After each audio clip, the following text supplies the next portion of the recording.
Assalamualaikum warahmatullahi wabarakatuh. Jumpa lagi bersama saya Surya tentunya di kisah nyata cerita horor yang langsung mengalaminya dari orang yang pernah gitu, maksudnya punya pengalaman digangguin atau pernah melihat mistis-mistis kayak gitulah. Nah, kita langsung aja kuak. Di samping saya ini ada kedatangan sebagai narasumber. Mungkin beliau katanya pernah dulu suka digangguin waktu zaman-zamanan dulu dia beraktivitas dagang atau jualan lah istilahnya. Ya kita langsung aja kuak tentang seseru apa, seseram apa. Kita langsung aja kuak ke orangnya langsung tanpa banyak bicara, oke? Assalamualaikum. Waalaikumsalam. Nama? Udin. Pak Udin. Bapak Oh, Udin. Bapak Udin. Tadi baru disebutin ke Bapak Udin ya. Nah gini Pak, maksud saya kan saran nih. Iya. Nah mungkin para penonton juga pengen tahu gimana, maksudnya mengalaminya, pengalamannya gimana, horornya gimana gitu. Nah kita langsung aja kuak langsung, Bapak cerita aja langsung gitu. Oh, Gimana iya, nih iya. Pak cerita awalnya Ya. nih? Assalamualaikum warahmatullahi wabarakatuh. Iya. Segini, saya kan dulu sering jualan mainan, kadang-kadang piring melamin zaman dulu nih. Iya. Sering ke daerah Kidul, Cianjur Selatan itu. Iya. Kebetulan di sana ada teman saya nih, udah akrab nih. Rumahnya ya di pegunungan lah di situ. Akhirnya ya saya bilang sama dia, kapan nih ada hiburan-hiburan? Oh kebetulan besok. Nah, di mana? Di sana di Lapang. Tahu tuh Lapang Cimaskara tuh, Lapang apa itu? Ya akhirnya kamu berangkat aja jam 11 katanya, dari Cianjur. Nah, Jauh sih jaraknya kan ya, sampai sana jam 5. Nanti saya jemput jam 5 di terminal di situ. Oh oke, kalau gitu. Ya akhirnya saya berangkat nih. Singkat waktu nih saya udah nyampe sana nih jam 5 itu jam 5 sore. Iya. Kebetulan memang ramai di situ. Iya. Saya lihat di pinggir jalannya kan nggak pakai aspal tuh, batu-batu tuh, tanah, batu, mobil juga sampai nggak bisa naik, kadang-kadang mundur lagi. Saking Nanjaknya ya, orang di situ kan jarang ada mobil. Tahu daerah apa itu? Daerah Cekangkareng apa ya? Kedengarannya sih ada jalan itu juga, Batu Piring itu ya. Batu Ya, daerah Cianjur Selatan itu. Oh iya. Akhirnya saya nyampe sana ceritanya nih, terus datang nih namanya Didi.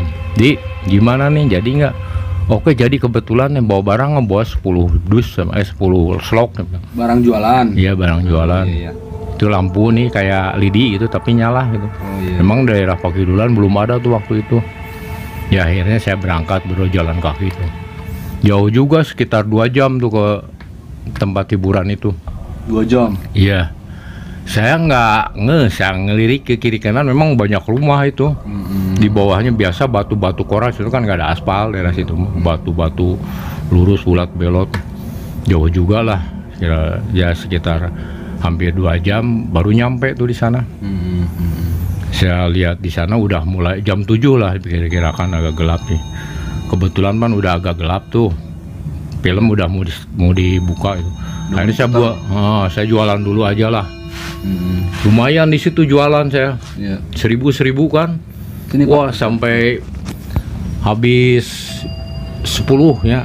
Itu mesti pertama sampai 9 slot dulu, 9 slot itu 900 tuh Iya, kali iya. 1000. Ya, terus akhirnya ya habis ceritanya ini ada 20 biji lagi nih. Ya, kalau lagi gitu langsung aja saya tutup dulu deh. Saya istilahnya ngopi-ngopi dulu, ngerokok lah sama Nyantai teman, dulu, nah, ya. nyantai dulu.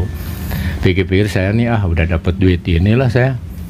Tapi ini baru jam 12. Saya bilangin temen nih, Didi gimana kalau kita pulang? Dia bilang. Iya. Kenapa pulang, ini kan baru jam 12. Aduh, saya udah ngantuk nih, nggak enak. Saya yang penting kita ngopi aja di rumah. Si temen saya tadinya nggak mau. Ya udahlah, jalan. Jadi maksudnya gini Pak Punten.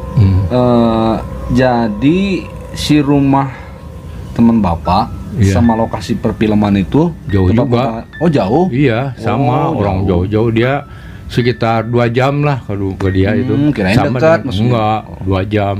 Terus? Dari Stamplas juga 2 jam, cuman arahnya lain gitu. Oh iya. Terus. Ya akhirnya saya pulang nih. Saya nggak ngelihat kiri kanan nih, pulang itu udah nggak inget nih. Yang saya ingetin bawa lampu 2 gini. Iya. Seneng aja saya lihat biru merah dah ya di jalan tuh. Iya. Lama saya penasaran nih. Udah dengar suara, ada suara itu, suara ini, gaung segala macem lah. Ada bau kembang, ada bau Tercium bau gitu. tercium. Perasaan udah beda. Udah beda. Di kok ini ada jembatan? Dia juga sempat bingung. Oh iya ya, kok bisa jadi jembatan? Katanya kamu tahu? Iya saya tahu. Tadi juga jalan sini, tapi kok sekarang jadi jembatan? Katanya jadi jalan kecil. Katanya ini kayak serem banget, bukan serem lagi di punuk saya aja sampai merinding. Ini dia, saya mah walaupun nggak ngelihat, saya bilang tapi saya tahu nih di kiri kanan ini kayaknya banyak yang nggak puguh itu. Kita pulang lagi ah. Banyak yang nggak jelas. Yang nggak jelas. Suara-suara nggak Ya jelas. cuma bau-bau itu kan, bau menyan segala. Ya akhirnya saya pulang lagi deh. Udah deh kita pulang aja lah, saya bilang, daripada kamu masuk situ jalan jembatan, saya pikir nggak puguh tujuannya kemana gitu. Pas sedangkan di situ kayaknya sih nggak ada suara-suara kali gede itu, padahal itu kelihatannya gede kali itu. Jadi kayak tersilap gitu ya. Jadi kayak terhipnotis. Kayak gitu. Namanya terhipnotis. Ya akhirnya saya balik lagi aja sama dia, jauh juga tuh. Saya di perjalanan ingat aja saya sebisa-bisanya di bacaan Tapi gitu ya. Pak, maaf, tapi ada istilahnya ada suara-suara misalkan kayak kuntilanak atau gimana, ada nggak? Wah itu sih ada. Kayak yang nangis. Gitu mah. Tapi kecil, suara kecil. Oh iya. Kayak gitu. Gitu sih suaranya. Berarti benar. Tapi saya nggak noleh. Orang saya sih pasti nih daerah gitu. Coba suara yang gerung. Emang angker kali ya. Iya pasti ada suara gerung-gerung kayak binatang apa gitu. Saya udah nggak saya lihat ke kiri kanan. Saya pegang itu aja langsung ngeliat maju aja ke depan. Iya. Nah itu herannya udah mau nyampe rumah, mau nyampe tempat hiburan kok udah jauh udah kelihatan hawar-hawar itu, apa namanya, lampu itu. Lampu. Nah saya baru di situ udah tenang nih, ini udah mau nyampe saya pikir nih. Jadi istilahnya sih Pak Udin tuh pulang lagi dari pulang lagi gitu karena kesasar. Ya. Jadi istilahnya kayak ada yang ngebalikin jalannya ya, benar ya. Akhirnya ya kita balik lagi deh. Tapi herannya pas saya udah mau nyampe jalan itu, yang pertama saya injak itu jalan mau berangkat, kok saya pikir jalan kok jadi biasa lagi, jalan batu-batu gitu. Jadi sebelah gitu lewatnya. Jadi perubahannya itu. Tahu tuh akhirnya ya saya sampai ke tempat layar tancap. Terus bareng-bareng ya saya pulang sama orang-orang nih. Benar itu jalan itu juga yang saya injak tadi. Cuman nggak tahu gimana tuh, saya juga bingung. Akhirnya ya saya pulang terus, nyampe juga sampai rumah. Kata yang orang rumah situ katanya, wah kamu berani-berani katanya pulang malam, mestinya sih jangan pulang jam 12 malam katanya. Memang daerah situ daerah hutan katanya. Jadi hutan yang ini apa namanya, yang agak serem lah. Ya itu angker. Enggak, maksudnya gini Pak. Emang kalau pulang jam 12:30 malam memang kenapa gitu? Maksudnya kan kita nih chatnya gini nih Mak. Contohnya misalkan Pak Udin nih nonton film ceritanya, bukan dagang ya, bukan jualan, nonton terus pengen pulang jam 12, emang nggak boleh? Katanya sih ya kadang-kadang suka ada yang ini ikutin jalan gitu ya. Kayak nonton wayang begitu. Nonton wayang juga kan nggak boleh setengah malam tuh ya. Pasti ada aja, jadi harus itu kan daerahnya daerah inilah Geledegan gitu, Leuweung. Itu aja dari situ sampai sana rumah jarang. Itu kan istilahnya kalau seperti nonton wayang, kalau ngeruat kan ya, kalau ngeruat ya, kalau wayang ya. Kan jadi nggak boleh pulang tengah malam. Tapi kalau nggak ngeruat mah enggak kan? Enggak sih, kalau nggak ngeruat itu sering banyak di sana juga yang wayang-wayang gitu, tapi yang lain sih nggak pernah. Saya cuman itu aja saya. Jadi si jalan tadi teh yang pertama diinjak sama batu-batu tanah itu ya. Pas pulangnya jadi putih kayak pasir, lurus. Jadi terhipnotis katanya gitu. Kayaknya sih begitu. Pas pulang lagi ke tempat lokasi yang pertama. Udah mau nyampe biasa lagi. Layar tancap. Biasa lagi, batu-batu lagi. Gitu. Jadi bingung ya juga ya, penasaran gitu. Jadi ini mah perasaan saya ya. Jadi kesimpulannya gini. Jadi seakan-akan Pak Udin sama teman Pak Udin tuh jadi mau masuk ke alam lain kali, mungkin aja, tapi nggak tahu kan juga orang awam ya, misalkan masalah misi kayak gituan mah. Cuman kayaknya mah kayak gitu. Untungnya Pak Udin pulang lagi. Kalau diterusin nggak tahu tuh. Iya, bisa kesasar terus. Gitu kan siapa tahu yang diinjak ini. Alhamdulillah. Misalkan ini kan kelihatannya Pak Udin sama teman jalan aja tuh, gak ada kelihatannya jalan, tahu-taunya ini bukan jalan, untuk gimana tahu udah begitu. Pas begitu. Soalnya perasaannya rada beda sih. jembatannya juga gitu lagi kecil. Intinya mah terus aja kita ingat yang emang kuasa ya. Iya itu. Walaupun kita nggak bisa bacaan lah, sedikit lah, tapi dikasih ini. Iya. Itu nggak kelihatan. Ini juga orang gelap di lubung gimana? Iya hutan gitu, belantara iya, gitu. Belantara. Nah selain itu Pak Udin mungkin selain di pengalaman pernah di layar tancap kayak gitu, pernah ada lagi nggak pengalaman kayak gimana atau lagi kerja atau gimana gitu, misal nggak jualan gitu maksudnya? Oh iya pernah. Saya waktu muda itu. Oh ada. Muda, nah ya. kita aja langsung aja kita keluar kuak. Cuman lagi muda itu ya. Memang waktu muda saya kerja di kereta api nih. Dulu teman saya di Balaiasa nih di kereta juga bikin kereta api. Nah ceritanya saya kontraknya di sini deket kantor Balaiasa ya, nyewa itulah. Saya juga masih bujangan, dia nyewa di sini di deket lapangan di situ daerah Manggarai ini. Iya. Nah di situ akhirnya dia itu suka nyamper ke rumah tuh. Din katanya, udah tidur di rumah saya aja. Emang kenapa? Kamu kan kontrak sendiri, saya sendiri. Enggak lah, biar saya yang nanggung, nah, gitu dia bilang. Nah, dia nggak punya teman kali. Nggak tahu, saya di situ tempat rada angker juga mungkin ya. Tadinya kan buat perumahan kayak Belanda gitu ya. Oh gitu. Iya. Ya akhirnya saya mah cepet kenalin sama orang-orang, sama orang situ. Biasa kalau saya kasih, kalau dia paling udah pulang kerja diem dalam tuh. Saya biasa ngobrol-ngobrol. Ya kira-kira 2 mingguan lah, nggak ada apa-apa tuh di kamar itu.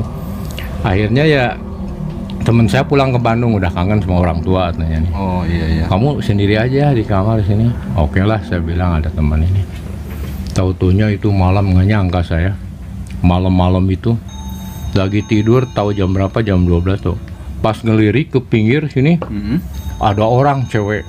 Pinggir ke kanan maksudnya? Ke kanan, kan saya suka balik ke situ.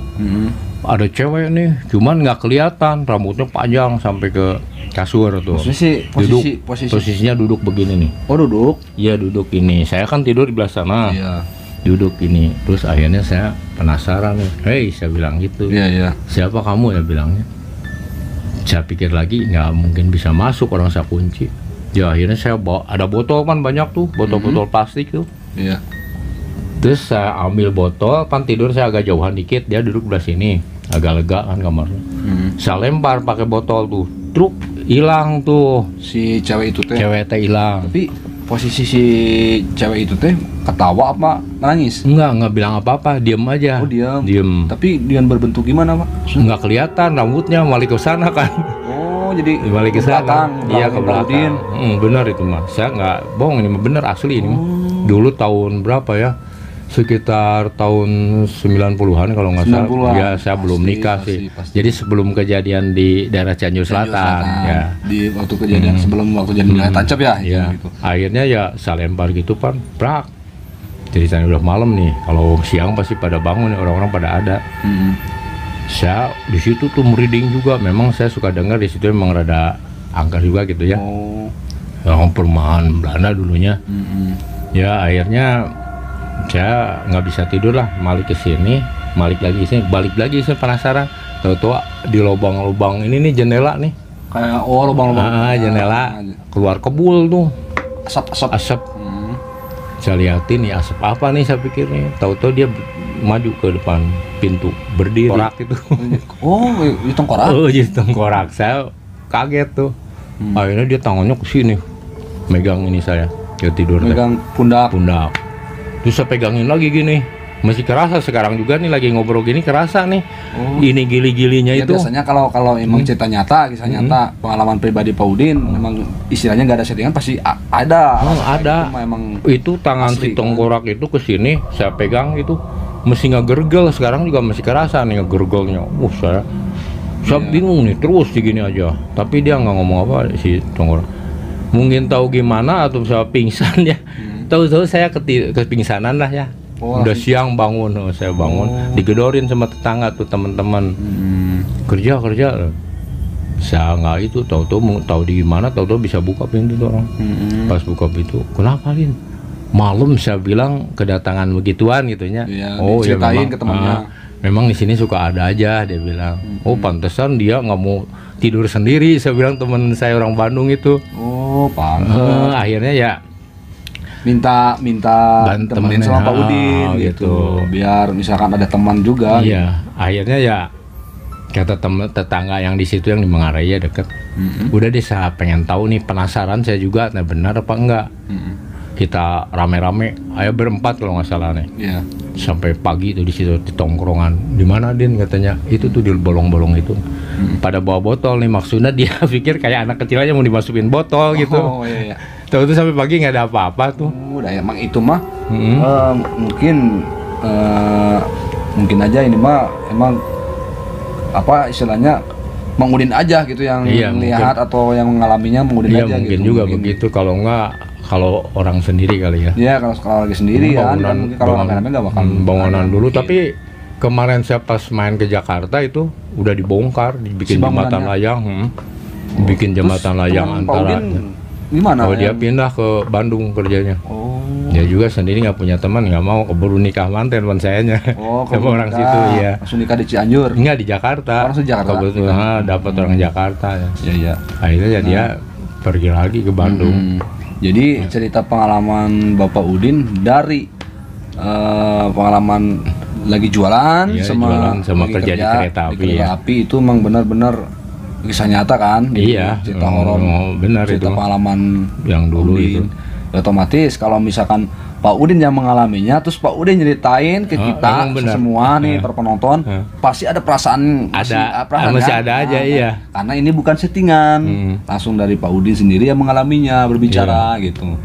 Ya memang ada rasa sedikit. Iya tuh. pasti. Kadang-kadang ini pasti. teng gitu ya. Soalnya kan Pak Udin sendiri Makanya yang mengalami gitu. Saya nggak berani malam ngobrol gitu, takut. Oh, Jadi gitu. kadang-kadang ger gitu. Iya sih. Iya sih emang ya Suka ada intinya kita emang emang kalau makhluk halus itu emang ada. Ada. Kita beda alam kan, tapi Iya. yang lebih mulia kita sebagai manusia gitu. Iya. Gak ada yang makhluk yang lebih mulia manusia sendiri Iya. ya. Pokoknya kita berdoa aja terus, Pak, gitu ya. Iya. Istilahnya apa ya? Intinya mah ingatlah sama yang kuasa gitu apa ya. Nah, gimana, Pak? Masih ada? Enggak ada? Masih ada Kayaknya enggak? sih nggak ada dulu lah. Udah nggak ada? Iya. Nah, kita tutup aja tuh ya, Pak. Kalau yang kecil-kecil sih, tapi nggak usah diobrolin lah, ya itu mah udah aja. gampang lah itu Iya mah. gampang. Mungkin Ini aja udah di segitu aja. Episode Ya. selanjutnya. Namanya juga orang yang suka kerja malam, memang suka ada aja sih ketemu kemana pan. Saya sering kayak ada Bintaro gitu, sering iya, dulu makanya. waktu di kereta mah. Jadi istilahnya Tapi ya itu nggak usah diobrolin lah. Ini aja yang intinya. benar-benar yang intinya aja. Jadi Udah. Pak Udin kerjanya kan kesana sini lah gitu, maksudnya nggak netap satu. Nggak netep, kadang-kadang di kereta jalan bangun, kadang-kadang di jualan gitu keluar kota ya. Ya udah aja ini teh. Oh, udah aja Ya lah. udah, ditutup aja. Nah, begitulah